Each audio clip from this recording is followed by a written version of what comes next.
पूज्य भैया जी, ऐसा आपने क्या निश्चय किया जो आप इतनी सेवा करते हैं? पुत्री, कोई सेवा करने वाला नहीं है, ईश्वर कराने वाले हैं। जी। मेरा निश्चय तो केवल भक्ति करना था, एकांत में बैठना था, मौन धारण करना था और वही 40-40 दिन की साधना करना था और वही अंतिम दिवस पे ईश्वर का कुछ ना कुछ प्राप्त करना था। दर्शन प्राप्त करना था, उसका आशीर्वाद प्राप्त करना था, उसका क्या कहते हैं शक्तिपात प्राप्त करना था और उसका सानिध्य प्राप्त करना था, उससे वार्तालाप करना था और उसके पग छूना था। ठीक है, तो ईश्वर के समक्ष होना था। लेकिन चूंकि मैं सामाजिक था और समाज में उत्थान के लिए भगवान जो है वो निर्णय करता है किसको चुनना है। तो जिस व्यक्ति ने 25 साल तक तकरीबन नगण्य काम किए, कुछ थोड़े बहुत काम किए और कुछ ही साल काम किए, यानी कि 12th क्लास तक मैं बहुत कम काम करता था, ना के बराबर। मुझे याद है जब मैं 12th की क्लास में पढ़ रहा था, 12th क्लास में, तो मैं तकरीबन 6 महीने बाद अपने उस प्लॉट पे पहुंचा था जहां पे हमारे पशु बनते थे, जबकि वो हमारे घर से 400 मीटर की दूरी पे ही था। तो हमारे यहाँ क्या होता है, एक घर होता है, एक घेर होता है, पशुओं का बाड़ा जिसको बोलते हैं। तो मैं वहां जब 6 महीने बाद पहुंचा तो मेरे भाई ने पतासों का प्रसाद बांटा। तो उस टाइम में प्रसाद लेके आते थे 5.25 रुपए। मैंने कहा भाई किस लिए दे रहे हो, आज तो ना तो मंगलवार है ना कुछ और दिन है, और शनिवार शनि महाराज का हम उस टाइम भजन ही नहीं किया करते थे। तो उन्होंने कहा इसलिए दे रहा हूँ कि आज मेरा भाई 6 महीने बाद प्लॉट पे आया है, उस जगह आया है, अपने पशुओं को देखने आया है जिनका दूध पीता है। तो इस तरह से फिर निर्णय क्या होता है कि निर्णय तो ईश्वर जब आपको अपने कार्य में शामिल कर लेते हैं वो आपसे कुछ ना कुछ विलक्षण कराते ही कराते हैं। ठीक है ना, और वो उसकी सत्ता जब कोई स्वीकार कर लेता है तो वो भगवान के नियमों से जुड़ जाता है।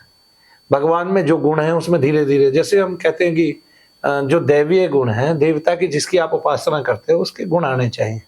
मुझ में बहुत तीव्रता थी, वो तीव्रता खत्म हुई, शनिश्चर गति धीमी हुई।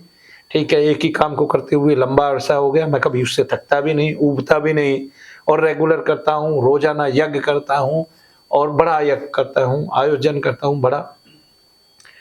तो एक दिन मैंने देखा था कि साउथ इंडिया में कोई महात्मा यज्ञ कर रहा था, और वो जब महात्मा यज्ञ कर रहा था वो वर्ष में एक बार करता है, तो वो स्वर्ण भी डालता है, तो एक बड़ा कढ़ाई जैसा यज्ञ बनाता है और वो यज्ञ के ऊपर 12 फीट 14 फीट ऊपर खड़ा होके और वो वहां से डालता है, क्योंकि वो यज्ञ कढ़ाई की तरह विशाल है यज्ञ कुंड जो है, तो वो वहां से डालता है। हमारा भी यज्ञ बड़ा है, कई बार चीजें आती थी कि मन में कि वैसे ही जैसे ब्राह्मण बैठता है पैर पसार के, ऐसे बैठ के थोड़ी थोड़ी आहुति दे, लेकिन हमारा यज्ञ इतना है कि हम भगवान को कितनी भी आहुति दे, खड़े होके भी दे तो क्या दिक्कत है।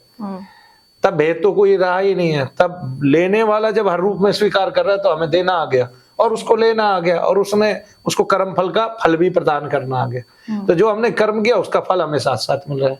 हमारा कर्म क्या है कि आदमी जो है वो विलक्षणता से ठीक हो जाए, आदमी को लगे कि उसने वो जब समाज में है, मैं ये कहता हूँ कि पूरे भारत में सारे महात्मा है वो ये कहते हैं कि यज्ञ से अगर आदमी को स्वास्थ्य प्राप्त हो सकता है तो करके दिखाए ना मुझे जी। ठीक है, मानो भैया तो करके दिखा रहे हैं। हम हर रोज 5-6 आदमियों से फॉर्म भराते हैं, वो इसलिए भराते हैं, या 10-20 आदमियों से। अभी हमारे एक माह में कितने फार्म हो गए? 500 से ऊपर हो गए। 500 से ऊपर फार्म का मतलब ये है कि इतने लोग जो है दवाई छोड़ चुके हैं, इतने लोग स्वस्थ हो चुके हैं केवल यज्ञ करने से। तो अब हमें क्या करना है, हम उन लोगों के सबके स्वास्थ्य के लिए चिंतित है। अब हमने उसमें विलक्षणता पा ली है। विलक्षणता तभी पाई ना जब हमने लगातार निरंतर इतने वर्षों तक जाप किया।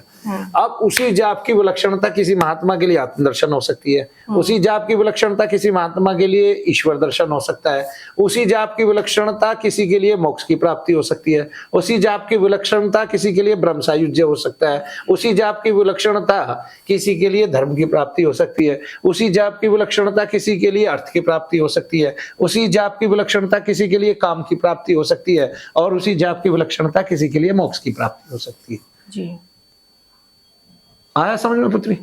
तो इसलिए जो है हम केवल जप करते गए, सेवा करते गए, जप करते गए, सेवा करते गए, जप करते गए, लोग आते गए।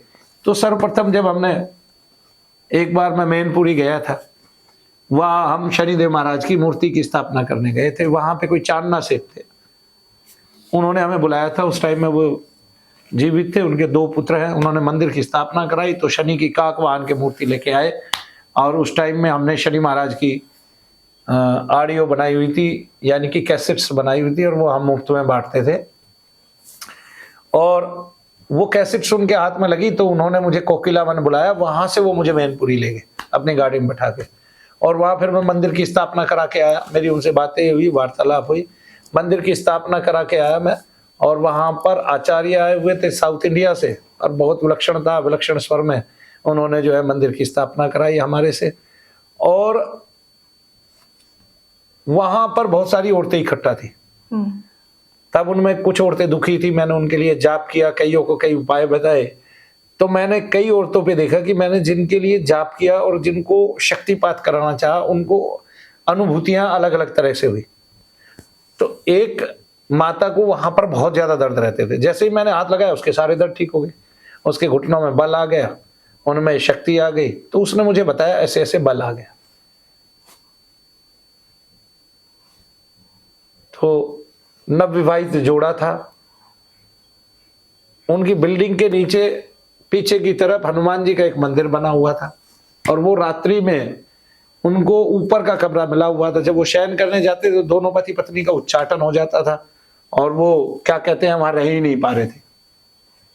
उन्होंने मुझसे पूछा तो मैंने जप बल से बताया कि आपके यहाँ हनुमान जी का मंदिर है, हनुमान जी की पूजा हो रही है, और यहाँ पे सारी तरंग, सारी वाइब्रेशन जो है उसके वर्ण के अनुकूल मैं बता सकता हूँ, है ना, रक्त वर्णीय है और हनुमान जी की ही है।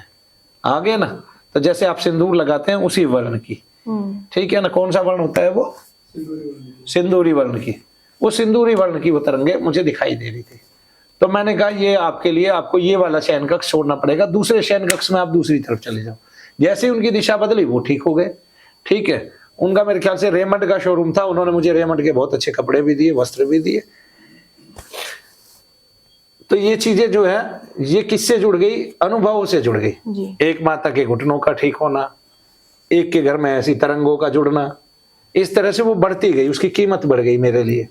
और मैं आंकता गया। एक बार मैं कत्यावली ग्राम में जो है बुलंदशहर में पड़ता है, वहां पर मंदिर की स्थापना कराने गया। तो छोटे से भक्त के रूप में प्रतिस्थापित हो चुका था, ख्याति थी थोड़ी सी, कुछ लोग जान रहे थे। तो वहां पर एक पास का गांव है किशनपुर, वहां के एक सज्जन आ गए, रघुवीर नाम है उनका। वो चल नहीं पा रहे थे, उनका ऑपरेशन का समय बता रखा था। वो मेरे पास आए कि गुरुजी या तो मुझे उठा लो, मार दो आज, या फिर मुझे ठीक कर दो। उनके घुटनों में बल नहीं था। मैंने 45 मिनट तक उनकी सेवा की और हनुमान जी का बजरंग बाण का जाप किया। 45 मिनट के बाद वो उठ के 3 किलोमीटर चला।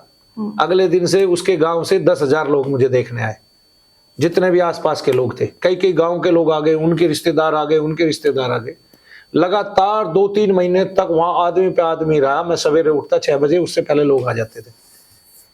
ऐसे मैंने देखा यूपी में थोड़ा प्रचार इस तरह का ज्यादा हो जाता है, और कुछ थोड़ा सा पिछड़ापन आ जाए तो और ज्यादा हो जाता है। तो पहले ऐसा प्रचार था, अब तो फोन का प्रचार हो गया, फोन का माध्यम हो गया। उस टाइम में फोन का माध्यम कम था। पहले तो ये कहते अरे वहां तो कोई भगत आए हुए हैं, उन्होंने तो बाबा को पूरा ठीक कर दिया भैया, और क्या कहते हैं, तो चल रहे हैं, दौड़ रहे हैं और सारे काम कर रहे हैं। तो ये भी एक बात थी, लोग पीछे का विचार नहीं जानते। तो धीरे धीरे उत्तमता से मैंने गहराई से जांच के ये जाना कि उनको पितृदोष था। और आज गठिया बाई के अनेक लोग ठीक होते हैं, तो उनको गठिया बाई हम ठीक नहीं करते हैं। हम तो आगंतुक उन्माद से जो वेदनाएं हैं, जो कष्ट है, और आगंतुक उन्माद का शरीर में कहीं पर भी ठहरना और उसके जरिए कुपित वायु का पैदा होना, उसको दूर करने वाले हैं, जो महर्षि चरक कहते हैं, जिसके बारे में आपने मुझसे पहले पूछा भी है। अथर्ववेद में जिसकी गणना है, और हमारे 18 पुराण में जिसकी गणना है, और हमारा जो श्रीमद् भागवत कथा है जिसकी गणना से ही वो शुरू होती है, प्रेतादिक के उद्धार से वो शुरू होती है। ऐसे तो तब से सेवा चालू हो गई पुत्री, और वो सेवा अनवरत ही चल रही है। अभी तो 2015 से मैंने कोई छुट्टी नहीं की है, और मैं चाहता भी नहीं कोई छुट्टी करूं। जब तक जी रहा हूं, सांस में सांस है, तब तक ये लोक कल्याणी है। कोई आदमी आता है, अगर वो ठीक होता है, स्वस्थ होता है, तो भगवान का नाम ही जप करता है, उसकी भगवान में श्रद्धा बढ़ती है, उसकी मति जो है वो भगवान में लग जाती है। भगवान में, धर्म में मति का लगाना, अधर्म नहीं हो सकता कभी भी जी।